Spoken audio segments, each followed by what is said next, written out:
is functionally illiterate. Half of America is, I think the word is numerate. Well, in other words, they basically can't deal with numbers, not even fractions, 10%. That's half of America. And there are 44 million illiterate people in America. Now those are really, pretty alarming statistics. And when you think of the country as a whole, not just, African Americans or Latinos or minority groups, that's basically you're saying everybody. With the knowledge that we have, the resources that we have, what we know works, like what you're just saying, like about creativity and all of that, what do you think at this point the individual could do, as well as communities can do, as far as addressing that issue? Ooh, that's a big one. And I actually wrote an article with Roosevelt Thomas in 1994. We talked about, part of that article, we were discussing literacy. What I discovered when we did the research for that article was that yes, there's some high statistics, but they're a little bit skewed because there is a statement that is a national statement, and I thought it was a law or something at the time, but that if you don't speak and write and read English, you're illiterate. That's not necessarily true, because we have individuals coming from lots of different places in the world to the United States. Those individuals don't read, write, and speak English necessarily literate. They're not literate. They're not fluent. And but we consider it, they may be fluent and they may be literate in their own language, but we don't count that when we count the literacy numbers.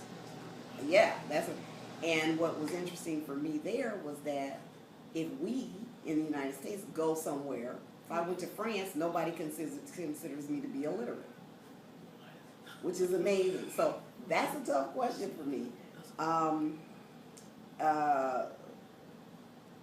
Okay, so as far as education overall, because another thing they said was like 26% of people in the country have undergraduate degrees, and of course much less. So what do you feel that we could, or do you think it's necessary for us to do something about increasing the educational level? Well, I think we've got some things that are broken in education that don't facilitate people being the best that they can be, and that don't help individuals that are so-called literate illiterate become literate. I remember my son was what was one of those first reading group when you get assigned to the reading groups when you're a kid. I just see. And they put him in the red group, I think it was, and that was the group that was low and they couldn't read, and it was just a matter of how he processed information, and he could take in information. He was a brilliant thinker, but it was hard for him to get it on the paper. If he talked, it was okay. And I remember we had a meeting with the teacher, and we were going to see her, and because I said, there's no way you're putting my son in the bottom reading group, right?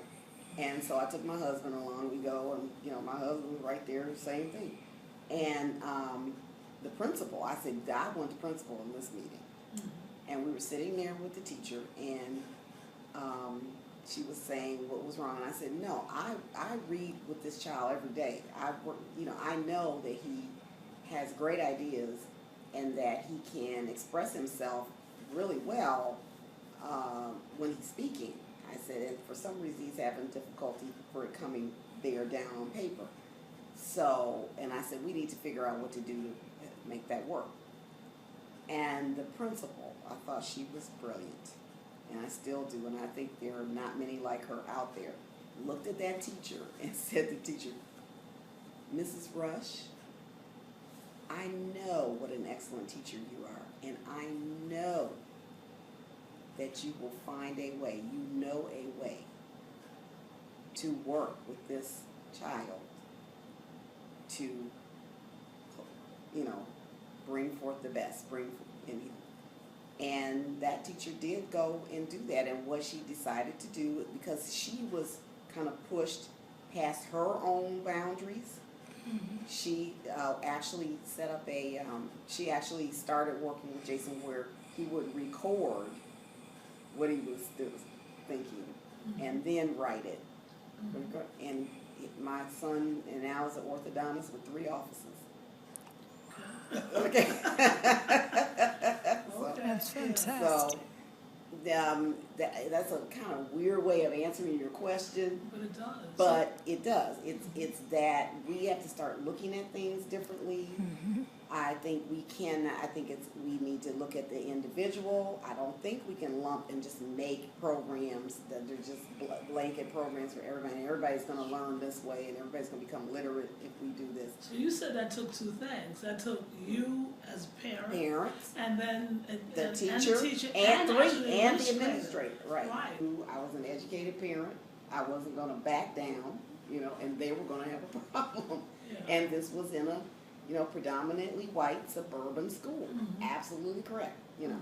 So what do you do when that's not the case? I don't think it's any different. I mean, you know, there's that movie, I haven't seen it actually, but I've seen the previews of it, and it's now on like Movies on Demand or something, but where the remember the parents and the teachers stood up in this one school and they wouldn't let, I mean, I think it's that. I think that we have to demand that, like I did, we have to demand what we expect.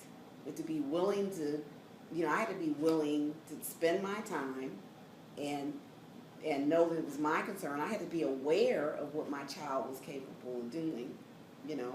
And so I think that, and I was that because I believed in the potential.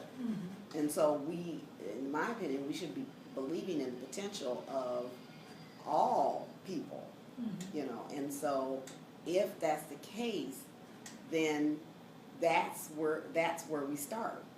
But Dr. Gray, let me ask you something. With one of the things that you said is that you were willing to just and you use the word believe and words like that. It seems to me that so often people feel powerless. Yeah. And